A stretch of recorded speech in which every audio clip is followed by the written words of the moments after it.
hello again. As we continue to take questions, we're going to try to wing here and do our best. So here's a question for us. Here's a question for you. La la la la la. Can you hear me? Okay. How can we put in practice the common good in a world that's so selfish, with values that sometimes are so empty? I would look at our mindset to answer this question. The way I would look at it is, this question is a half-empty kind of glass. I would say we should not worry about how the rest of the world behaves. What we want to concern ourselves with is, how do we behave? How do we see the rest of the world? I would actually say this world is the best kind of world, a selfish world, that is, for us to practice our common good. It is exactly the field of moral battle, so to say, we want to be in to exercise our own moral skills. It is exactly the opportunity that we need to develop and flex our moral muscles. It's the world we need, because we don't have these muscles just yet. Therefore, how great that we are in such a world. And that is, I think, a fundamental mental shift we must undertake that Jesus has been calling out to us through the ages. Shift, he whispers. Shift the way we look at it. Because it is exactly what we need. A place, a location, a time to put in practice that which we need to do and we know we need to do. But we're still sometimes shuffling out to somebody else. We all want change, but not all of us want to change. So the trick is, how do we get change and change at the same time? So don't see this as a desert of morality. Don't see this as a horrible place. This is a beautiful place if you have eyes to see. And then hopefully that will transform our posture to the world that needs you, that needs me, that needs all of us to go out there and do the best we possibly can.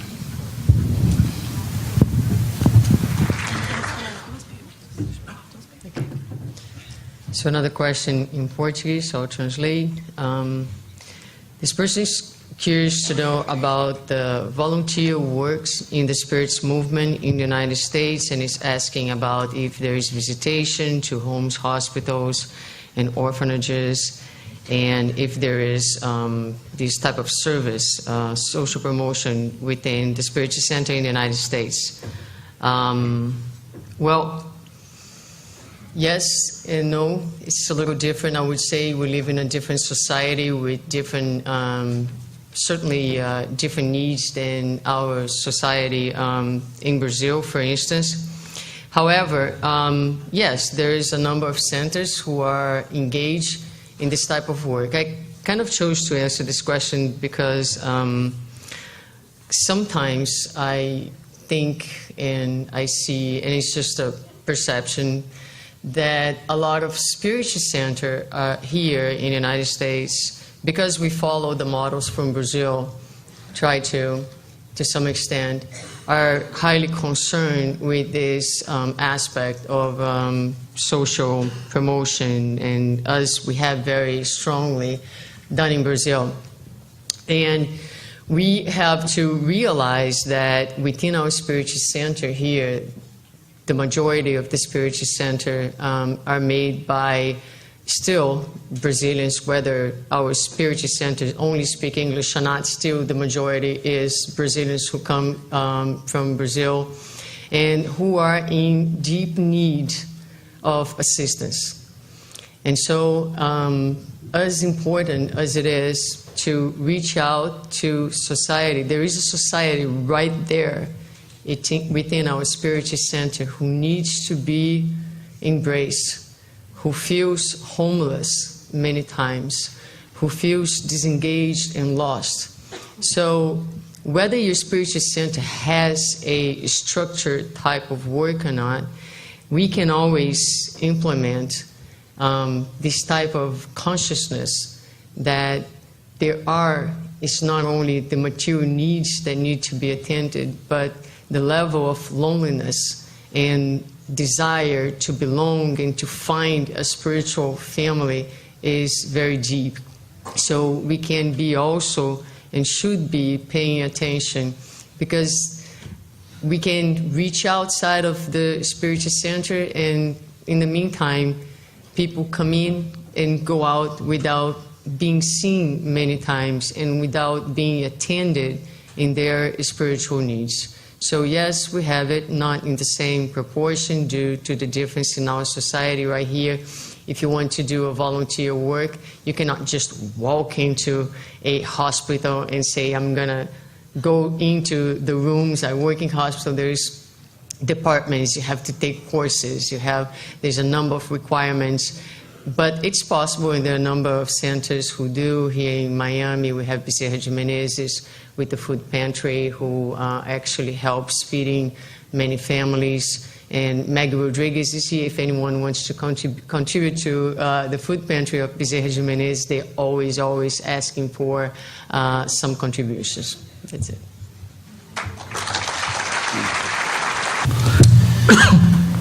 Along those same lines, what is the best way to withdraw bad thoughts and be aware of ourselves?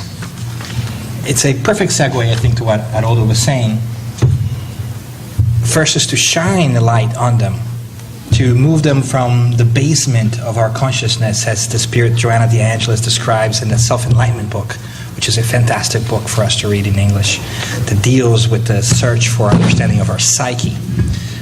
But I love this question or comment because the word withdraw bad thoughts, not to kill or stop them or whatever it is, because oftentimes we just want things to go away.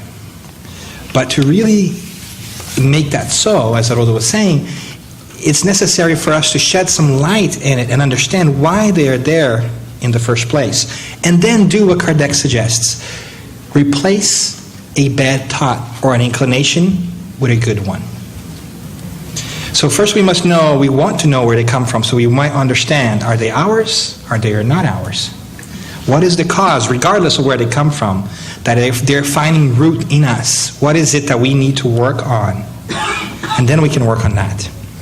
But even if we were to work just in that or just get them away, if we don't deal with the source of why they're taking root in us, another bad thought will come in and settle in there. So in developing good habits, it's not enough, Kardec tells us, to do away with the previous bad habit, but we must find a good one to take its place. And we also see that in our spiritual practice as well.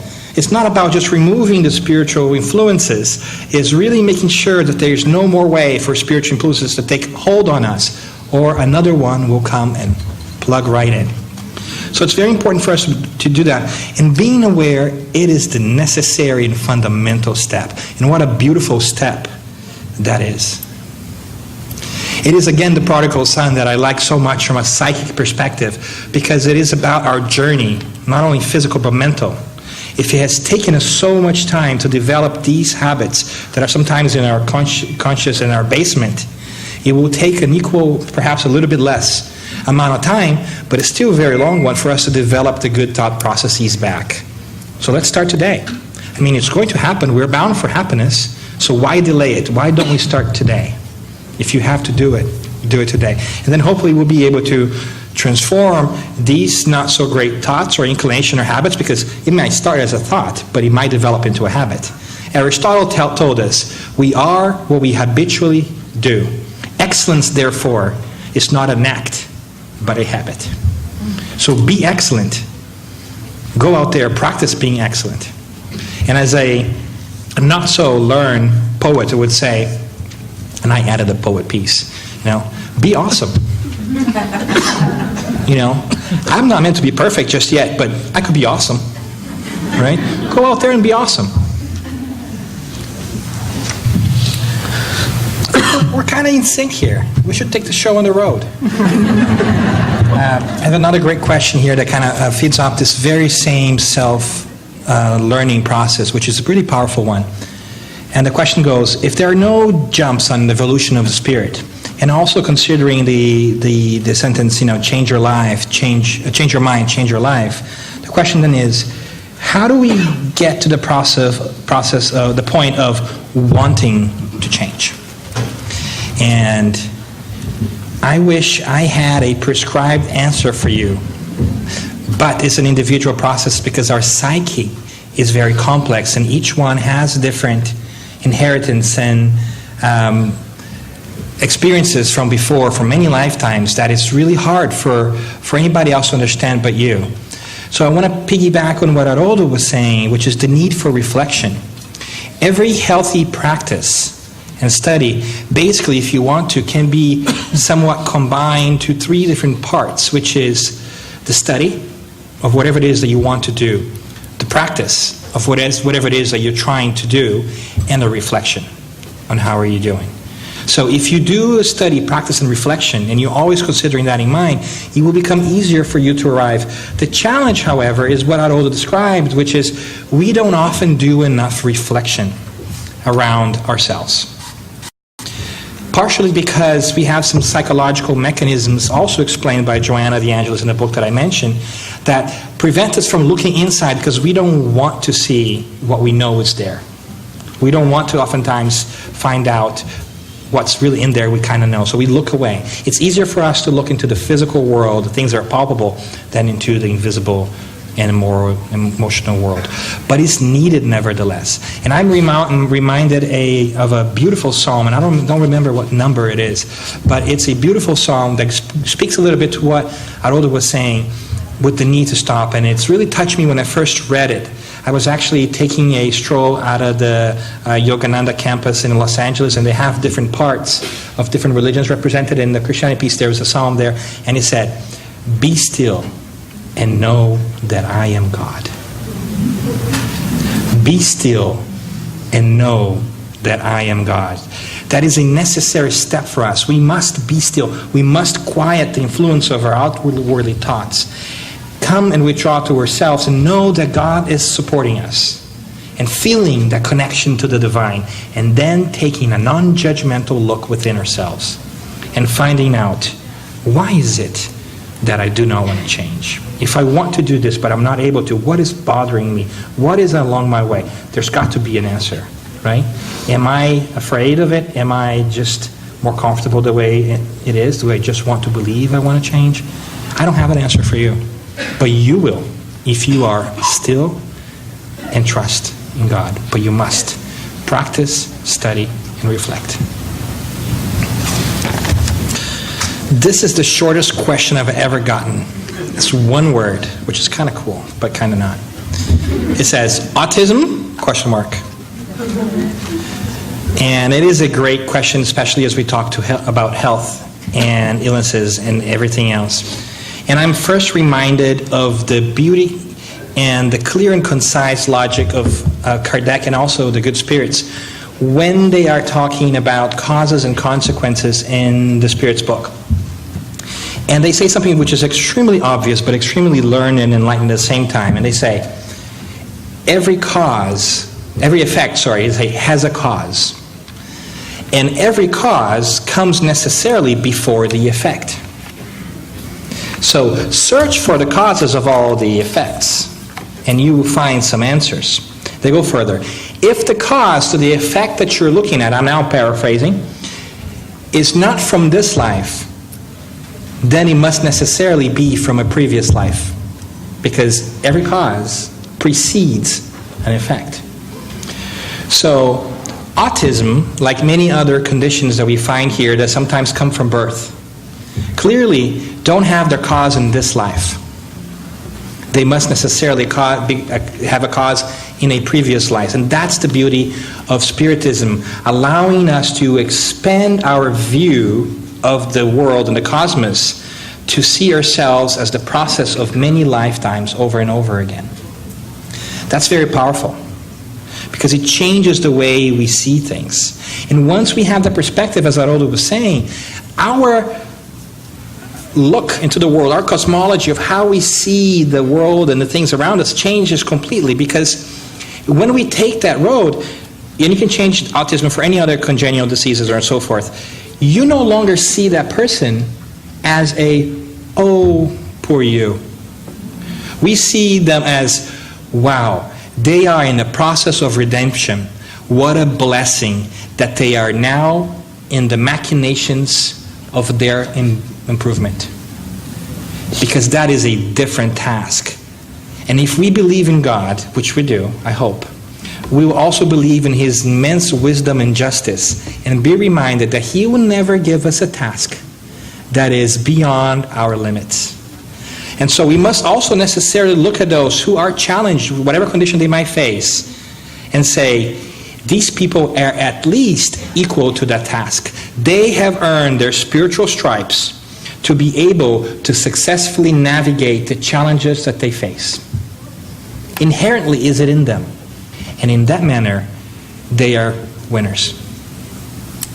If we only have eyes to see and shift from our perspective of the material world that just sees things right now in the physical world to our perspective of the immortal spirit, and in fact, we should be in awe of them, because they are doing something that maybe we will still have to do in the future. We just don't know. Maybe we just don't have the strength to go through just yet, because God is also gracious and paces our challenges so that we never fail on them if we absolutely don't choose to. So, what about autism? Causes obviously from a previous life. But we should never see illnesses as just debilitating mechanisms. We should look at them as redemption tools. Be them physical, be them moral, be them emotional. They truly are, in a roundabout way, and it sounds hard to digest at first, but in a roundabout way, they are true complements to our divine essence that tells us that we can accomplish great things in God, connected to the divine source, fully realizing our immortal spirit. So I think that is a wish for all of us, to change our minds as to how we look at the world around us, to fundamentally skew our view and shift it from just the physical to primarily the spiritual, and everything else will be added by the mercy of God. And there's no better way or model to inspire us in that quest than our great teacher, philosopher, psychologist, friend, and coach, the Christ. And that's our hope, that we may also always search more, learn more, practice more, and reflect more. Thank you, Daniel. Thank you. Thank you, Haroldo.